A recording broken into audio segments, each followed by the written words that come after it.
Los siervos de Dios en la iglesia local. Este será el título general que nos acompañará en algunos domingos, junto al texto que es primera a Timoteo capítulo 3, los primeros 7 versículos. Hoy solo nos detendremos en el versículo 1. Ante nosotros tenemos un texto de gran importancia, pues nos habla de las cualificaciones necesarias para ministrar al Señor y a los hermanos en el contexto de la iglesia local. Conducir un vehículo cualquiera requiere algunas habilidades básicas, pero transportar personas requiere más que las meras habilidades, y es la razón de los diferentes tipos de licencias de conducir. El principio puede ser el mismo, poner en movimiento un vehículo, pero transportar personas es una responsabilidad mayor y de ahí la mayor exigencia. Nuestro Señor nos advierte de un problema no poco frecuente: los guías ciegos.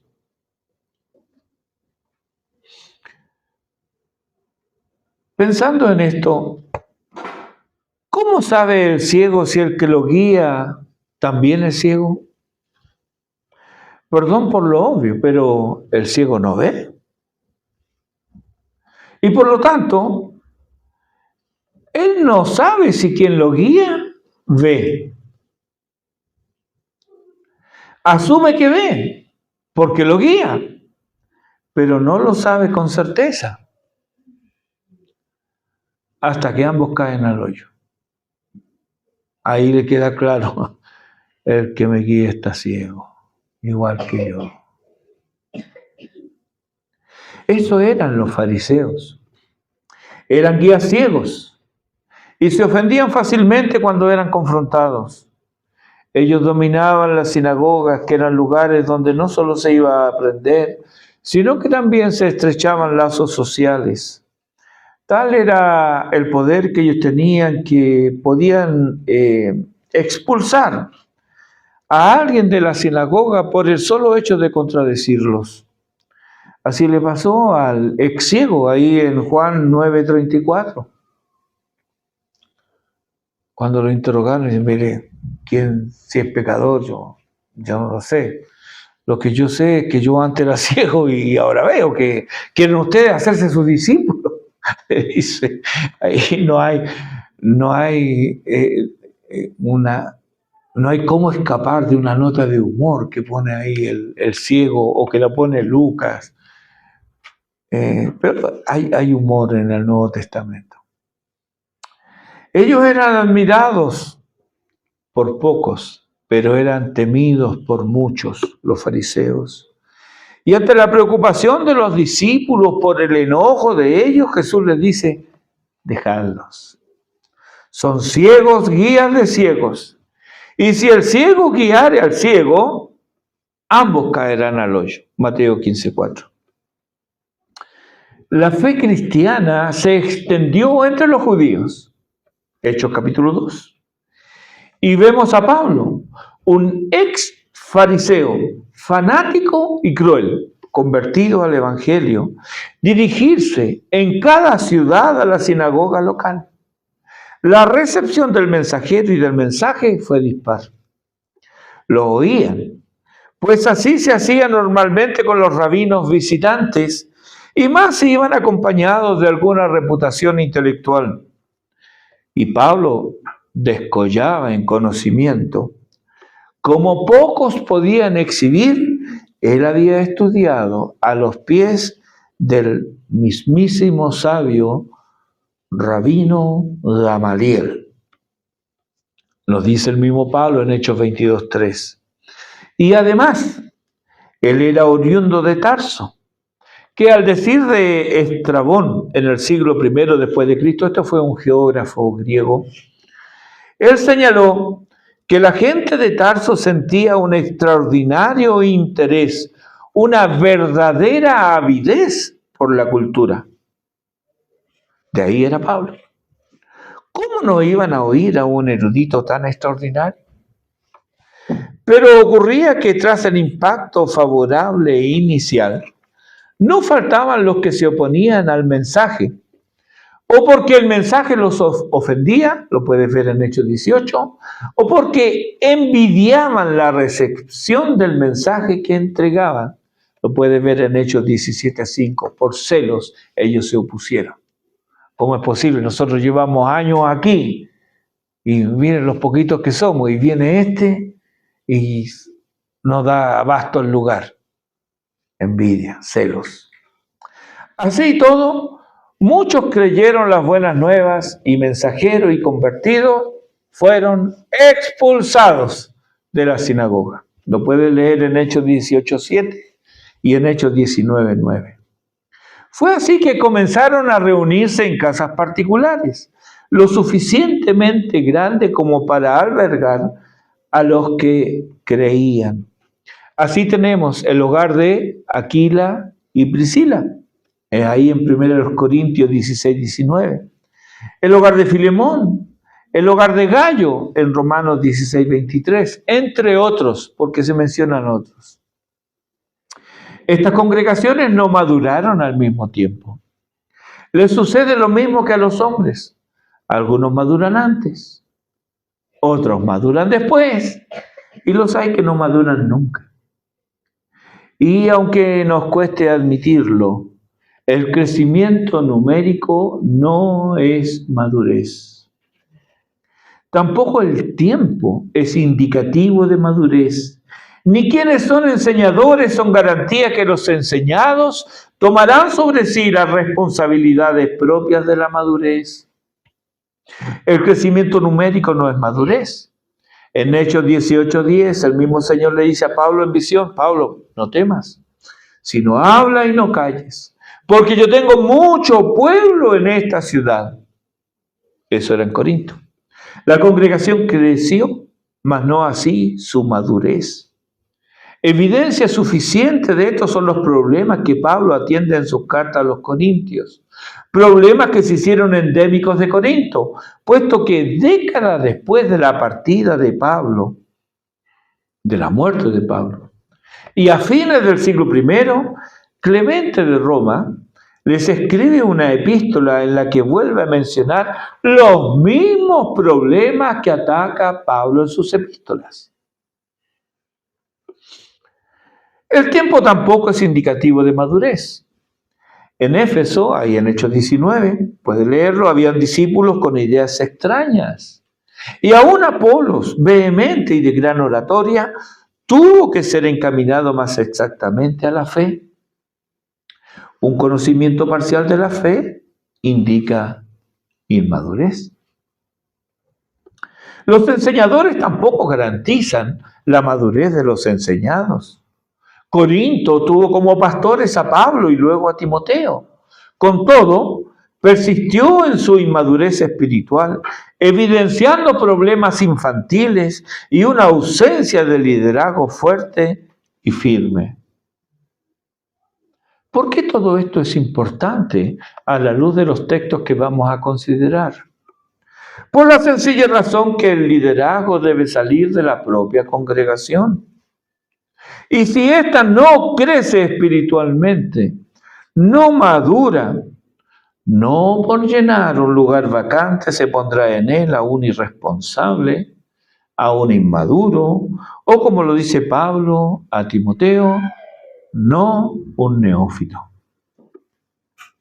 Llama la atención que cuando Pablo le escribe a los efesios, no menciona a los ancianos u obispos, como sí lo hace en la carta a los filipenses. Lo puedes ver en el capítulo 1 de ambas epístolas, tanto Filipenses como Efesios. Tampoco en Efesios 5:21 y siguientes, un pasaje que habla de, ahí en el versículo 21 dice, someteos los unos a los otros en el temor de Dios. Ahí no menciona nada respecto de los ancianos, como sí lo hace el autor de Hebreos y también Pedro. Sin embargo, años antes de escribirse esta epístola a los Efesios, Lucas registra en Hechos 20, versículo 1, que había ancianos ahí. ¿Qué pasó con ellos? Una muy probable y posible respuesta La tenemos en Hechos 20, del 28 al 30. Por tanto, dice Pablo, mirad por vosotros y por todo el rebaño, ojo aquí, en que el Espíritu Santo os ha puesto por obispos para apacentar la iglesia del Señor, la cual Él ganó por su propia sangre. Porque yo sé que después de mi partida entrarán en medio de vosotros lobos rapaces que no perdonarán al rebaño. ¿Cómo es que entran lobos si hay pastores? Preguntas. Y de vosotros mismos, aquí está la clave, de vosotros mismos se levantarán hombres que hablen cosas perversas para arrastrar tras sí a los discípulos. Este texto debe estremecernos. Estos obispos no entraron por la ventana, no se introdujeron encubiertamente, no. A ellos los llamó, los capacitó y los puso el Espíritu Santo. Brotó en estos ancianos una semilla de maldad que los corrompió y naufragaron en cuanto a la fe. La amenaza al Evangelio no viene necesariamente de afuera. No viene de ideologías políticas, por perversas que éstas sean. Aquí se nos advierte que la amenaza temible, terrible y real surge en el seno de los creyentes y no distingue de posición, habilidades ni de la misma madurez. Oh Señor, ten misericordia de nosotros. No clamaremos al Dios misericordioso que se apiade de nuestras almas y nos preserve en el camino de santidad. Ahora, con santo temor y reverencia, sabiéndonos en nosotros mismos torpes, necios y ciegos, leamos nuestro texto y detengámonos en el versículo 1. Palabra fiel. Si alguno anhela obispado, buena obra desea. Pablo introduce este santo anhelo que hay en algunos en la congregación o que va a haber en algunos, no en todos, en la congregación, con la expresión palabra fiel. Esta expresión ya apareció en el capítulo 1, versículo 15, aparece aquí y aparecerá en otros 3 lugares más, solo en las epístolas pastorales, no aparece en otra parte. Con ella, el apóstol subraya la importancia de las declaraciones que afirma como cosa fiable y digna de ser oída y aceptada por todos. Esto es una palabra fiel. Mira, óyela, escúchala, acéptala. ¿Qué es lo que Pablo nos transmite como importante en gran manera? Es lo siguiente: anhelar obispado, desear ser pastor, anhelar ser anciano. Que esto no es de todos ni para todos nos es evidente. Pablo nos dice que las mujeres están apartadas de este oficio, pero no por ello el ministerio pastoral es para todos los hombres sin discriminación alguna. Timoteo sabía, y la congregación efesia también, que debían ser vigilantes y escrupulosos al observar la elección de los obispos. Es así como tan lejanas están las mujeres para ejercer tan excelente oficio como los hombres de asumir indiscriminadamente dicha responsabilidad. Deben ser seleccionados. No basta el deseo, tampoco el llamado. Si el deseo no es un deseo piadoso que nace como resultado de la consagración y entrega sincera a Dios, no es otra cosa más que un deseo carnal, un atrevido deseo que nace de la ignorancia siempre atrevida y de una inmadurez evidente y manifiesta. Alguien maduro en la fe generalmente es modesto, valora sus habilidades, pero no por ello hace gala de las mismas, y sabe que en el único lugar donde el éxito está antes del trabajo duro es en el diccionario. Normalmente, llegar a la excelencia en cualquier labor requiere enfrentar y pasar momentos difíciles luego de un arduo trabajo. Que ha sido llamado a tan digna labor, duda de tener las capacidades que la labor exige, y por lo mismo se confía no de sí mismo, sino de Cristo y de su cruz. ¿Por qué el llamado tampoco basta? Porque quien es llamado debe capacitarse. Quien es llamado debe capacitarse no solo intelectualmente, sino adquirir un carácter acorde a la exigencia de la labor. Timoteo fue dejado por Pablo en Éfeso, dice en el capítulo 1, versículo 3. Por el capítulo 4, versículo 12, entendemos que era joven, al menos más joven que Pablo. Sin embargo, él no solo se había fogueado con Pablo a partir de su segundo viaje misionero, sino que ya había servido. Él había ministrado en Berea, Hechos 17:14, en Corinto, Hechos 4, 1 Corintios 4:17 y 1 Corintios 16:10. También en Filipos, Filipenses 2, versículos 19 al 23, y en Tesalónica, 1 Tesalonicenses capítulo 3, versículos 2 y versículo 6. Y antes de todo esto, ya gozaba de buen testimonio, nos dice Hechos 16:2. Nota las palabras de encomio de Pablo sobre Timoteo. Él le dice a los corintios, él hace la obra del Señor como yo. Él es mi hijo amado y fiel en el Señor. A los filipenses les dice, ya conocéis los méritos de él, de Timoteo, que como hijo a padre ha servido conmigo en el Evangelio. Y a los tesalonicenses les dice respecto de Timoteo, nuestro hermano, servidor de Dios y colaborador nuestro en el Evangelio de Cristo. Timoteo no era un jovencito entusiasta. No se forjó horadando ministerios ajenos. Tampoco era un joven sin experiencia en el ministerio cuando es dejado para supervisar la obra en Éfeso.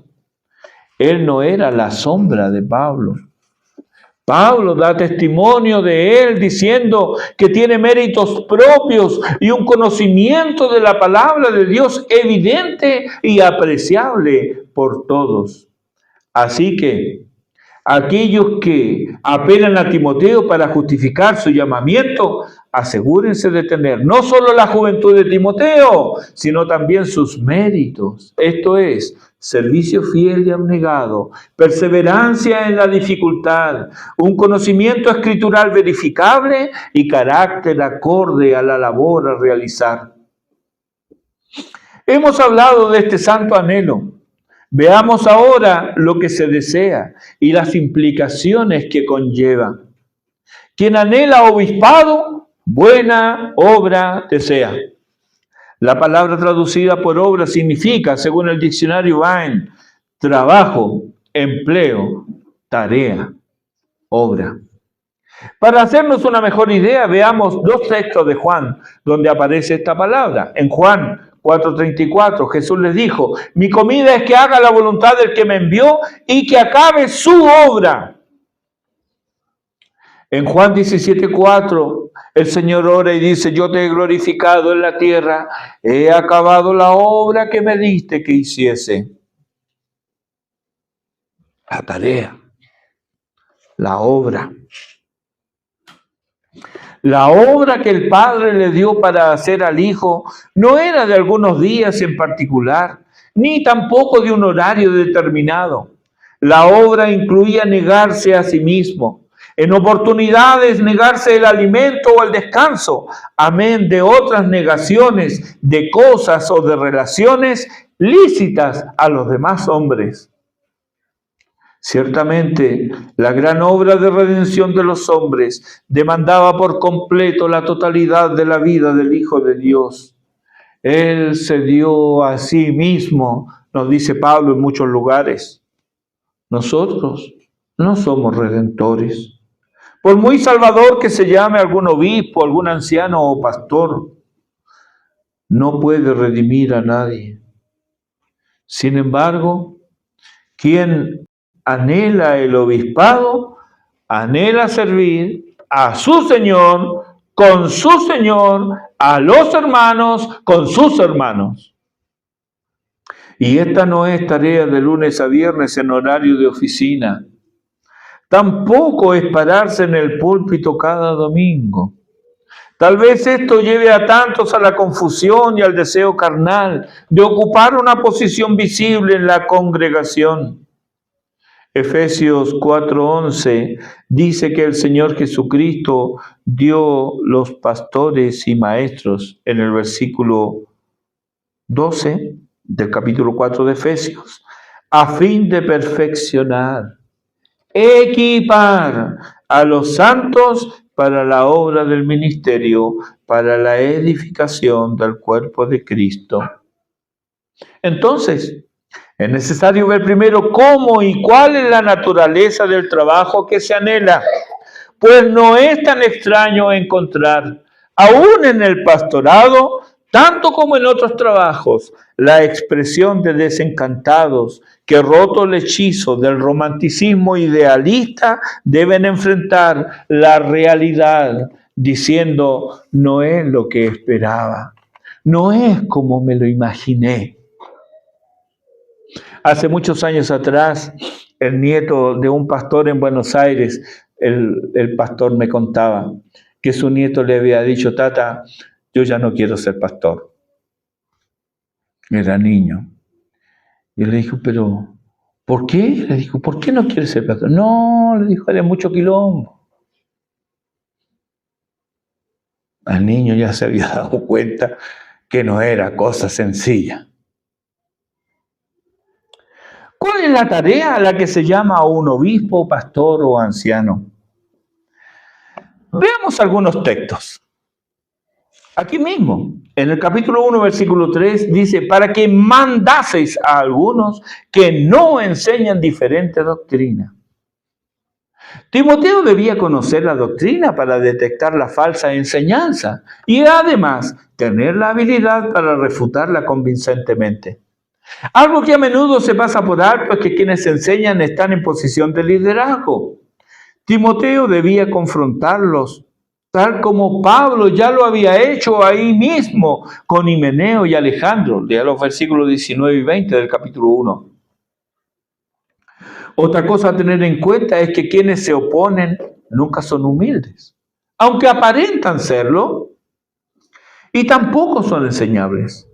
Para ellos, el curso de acción por parte de Timoteo era uno solo: mandar, ordenar. Puede sonar autoritario a las mentes sensibles, pero es lo que se debe hacer. Mirar para otro lado, hacerse el tonto, minimizar la oposición doctrinal o buscarle el lado bueno no son opciones dignas de un siervo de Dios. Y esto no es lo único que se espera de un obispo. No solo debe mandar, sino también enseñar. Versículo 11 dice: esto manda y enseña en el capítulo 4. ¿Qué debe enseñar? El misterio de la piedad, la encarnación, la justificación de los pecados como resultado de su muerte vicaria, la resurrección y ascensión a los cielos y su permanente intercesión por los suyos, la predicación del evangelio a todas las naciones sin acepción de personas, el avance del reino de Dios, la esperanza gloriosa de los creyentes, etc. También debe desenmascarar las falsas doctrinas y filosofías de demonios que encubiertamente se introducen en las congregaciones y consiguen engañar a los incautos e ignorantes. también debe reprender. Y nadie está por encima de la palabra de Dios. Recuerda Gálatas capítulo 1, los versículos 8 y 9, donde el mismo Pablo se pone en la mira de la reprensión si se aparta de la sana doctrina. No hay excepciones. No hay ni la amistad, ni los lazos sanguíneos o lazos conyugales eximen de la reprensión cuando es debida. Nadie está eximido de la disciplina eclesiástica. Así que quien anhela el obispado debe preguntarse si está dispuesto no solo a recordar estos tres verbos, mandar, enseñar, reprender, sino conjugarlos en la congregación para dolor no solo de los que serán confrontados, sino también dolor de su propio corazón. Esta no es tarea grata, pero es tarea necesaria. Es como limpiar las heridas. Nunca es sin dolor. Veamos otro texto, Tito capítulo 1, versículo 5. Dice, por esta causa te dejé en Creta, para que corrigieses lo deficiente y establecieses ancianos en cada ciudad, así como yo te mandé. Aquí tenemos otro verbo a considerar, corregir. No fue sino hasta el tercer viaje misionero de Pablo que Creta fue alcanzada por el Evangelio. Dada la urgencia de la labor apostólica y lo breve de su estadía allí, dejó a Tito para que sobreedificara lo que él ya había comenzado. La palabra usada para corregir es un poco más expresiva, pues implica corregir con precisión y exactitud, similar al que revisa una y otra vez un trabajo para estar seguro o hasta estar seguro que está libre de errores.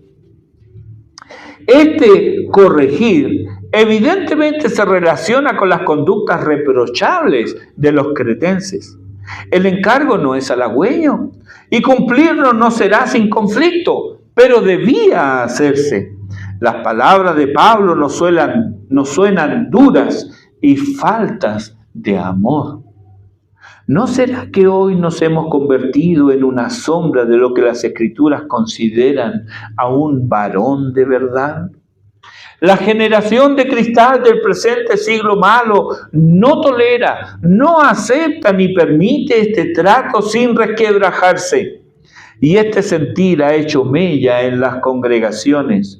Pocos pastores se atreven a confrontar en estos términos o en cualquier otro, si es que lo hacen. Hoy se ha elevado a los altares el amor romántico y sensiblero, la tolerancia, lo políticamente correcto, y la verdad brilla por su ausencia. Creo que está cercano el día en que sacarán estos textos de las Escrituras, y si no, la Escritura misma la prohibirá. Les leo Tito 1, del 10 al 16, miren las palabras que usa Pablo. Este es el mismo Pablo que escribió 1 Corintios capítulo 13, hablando de la preeminencia del amor. Es el mismo Pablo, que es lo que dice aquí en Tito 1, 10 al 16.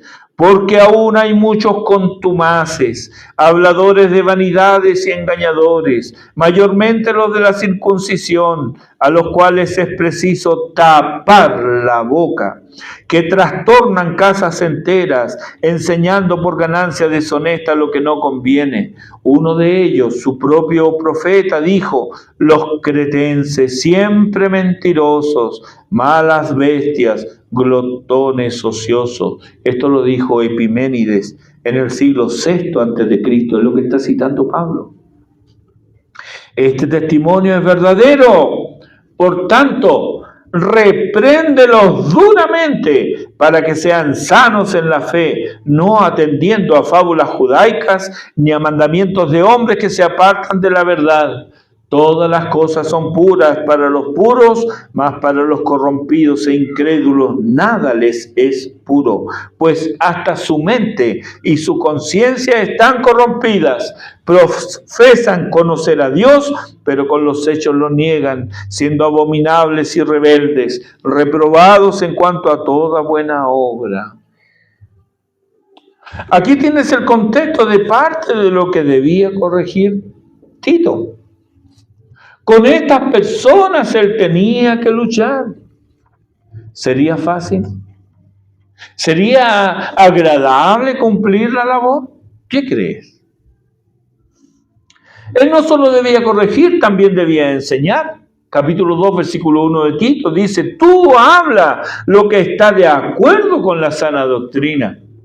Y por sana doctrina no se refiere a aspectos espirituales en las regiones celestes, sino a cosas bastante terrenas, como la sobriedad, la reverencia, el apartarse de vicios, enseñar el bien y cosas hogareñas que buena falta hace enseñar hasta el día de hoy. Y así continúa con los jóvenes y con los esclavos o siervos. Resumiendo, la sana doctrina se evidencia cuando los creyentes, versículo 10, en todo adornan la doctrina de Dios nuestro Salvador. El otro verbo que vimos en capítulo 1, versículo 5 es establecer. Establecieses ancianos en cada ciudad. Una primera impresión de este texto y de Hechos 14:23, sin una mayor reflexión, nos lleva a pensar que esto fue rápido. Algo así como llegaron los apóstoles, predicaron el evangelio, algunos se convirtieron y de entre esos convertidos nombraron ancianos, todo de una. Así y rápido, y vamos a la siguiente ciudad a plantar otra congregación. ¿Es así? No. Dios puede establecer el sol y la luna en un día y ciertamente tiene el poder para en un día levantar una congregación donde nada había. Mas Él ha querido trabajar en los hombres y con los hombres la gran obra de redención. No que nosotros redimamos a nadie, sino que proclamemos el mensaje redentor. Y ha dado también directrices que nos hablan que cada congregación tiene su tiempo. En el caso de Creta y Tito, Pablo ya había trabajado ahí y puesto los fundamentos. Lo mismo vemos en las iglesias de Iconio, Listra y Derbe en Hechos 14. ¿Cuánto tiempo? Bueno, el primer viaje misionero duró aproximadamente 3 años, o sea, en el caso de Hechos 14. Y el tercer viaje, cuando el evangelio alcanzó Creta, ese viaje duró 4 años. Pero aquí, en ambos casos y en otros, hay una ventaja respecto de nuestro tiempo. Y no se refiere solamente al cometido apostólico. No. Las primeras congregaciones, los primeros convertidos fueron judíos conocedores de la palabra de Dios y no tuvieron inconvenientes en aceptar la proclama del Evangelio, pues les explicaban las diversas profecías sobre y acerca del Mesías que ellos ya conocían. También esas congregaciones se nutrieron de hombres y mujeres gentiles, pero prosélitos del judaísmo, que Lucas llama temerosos de Dios, que llegaron al judaísmo primero, pues era una religión moralmente superior al paganismo del cual ellos venían. Y luego creyeron con asombro el Evangelio, donde nos dice Gálatas 3:28, ya no hay judío ni griego, no hay esclavo ni libre, no hay varón ni mujer, porque todos vosotros sois uno en Cristo Jesús. La ventaja de estos grupos por sobre nosotros hoy es esta. Ellos conocían las Escrituras. Entonces, volviendo a Tito, y con él a la labor que complementa la enseñanza y corrección del anciano obispo o pastor, él podía establecer anciano, pues había materia prima de la cual echar mano. Claro, no de los contumaces y charlatanes, sino de aquellos llamados por Dios para el oficio.